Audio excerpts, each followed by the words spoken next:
We have three types of inventory item. We have items that we buy, items that we make, and other. Other includes items such as redundant stock, items that you never intend to replace or buy again. In this video we're going to concentrate on the buy items. The system will give these parts an inventory number or ITI number unless we give it one manually. We can give it a very simple number, or we could give it a part number that helps us identify what this part actually is. So this item is a buy. We associate this product with a product group. We set the product groups up in admin. We now add a description. This is the description we use internally for the product.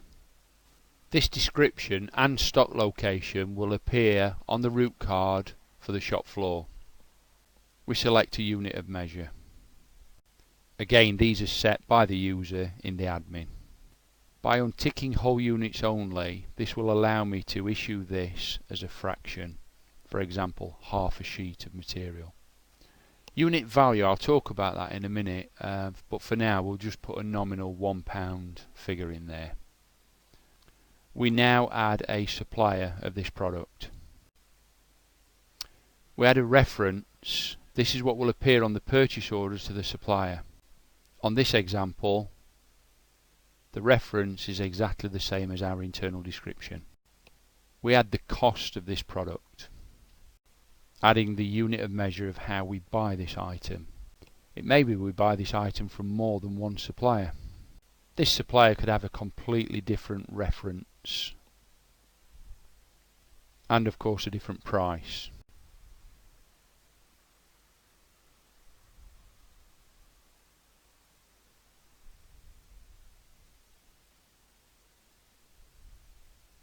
We can use notes here to talk about things like minimum order quantities, show price breaks, things like that. Now we have the cost of this item. We now want to set a unit value. This unit value will be used in the costings of a product. We may say that the unit value is the same as the unit cost.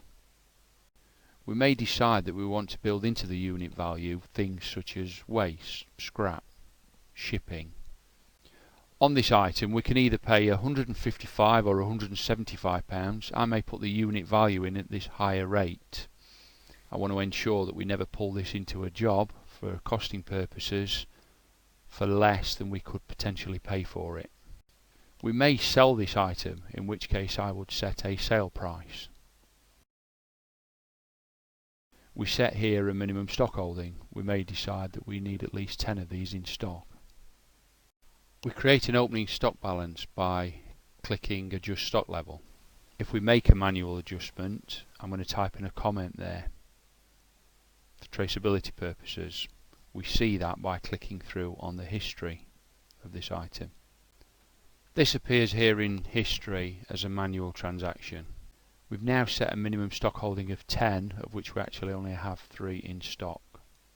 This is shown as a black indicator on the inventory button. This is the current position of this item. The quick links top right show the historical information on this item.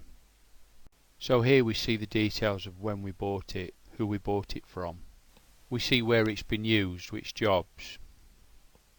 And we can also see where this item has been sold direct onto an invoice. The user has the ability to create these custom fields. These can be used for searching, for creating reports, and can generally add a lot of flexibility to the system. In our example here, we are setting a finish of this material. We can use this inventory item in a number of places. We can tie it to a sales order.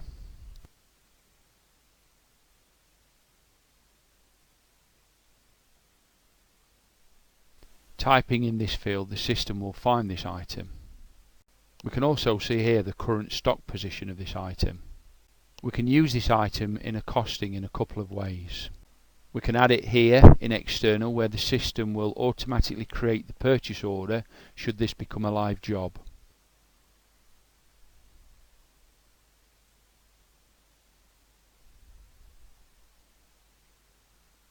or we can use this within a costing through the inventory, automatically creating my purchase order if I put the item here, or automatically put demand on it if I put it through the inventory. It will advise of any shortages should we not have enough of this product to satisfy this and other orders. The final choice is to buy this item to stock. There's no demand on it, we don't need it for a job, we're just looking simply to replenish our stock levels. So we select here is a buy to stock. We then select add inventory. Ticking from inventory supplier list will just list the items that this supplier supplies us with. Typing in that field will filter down to the product we need. We would then email the purchase order to the supplier. And if we want to see the position of this item, we click on the magnifying glass that links us through to this inventory item. Clicking through to the inventory form, we see we currently have 3 in stock. We're expecting 10 in. Clicking on the magnifying glass will take us to the purchase order where we're expecting these goods in. As these goods are booked in, it will top up my stock, moving the 10 from expected in to actually being now in stock.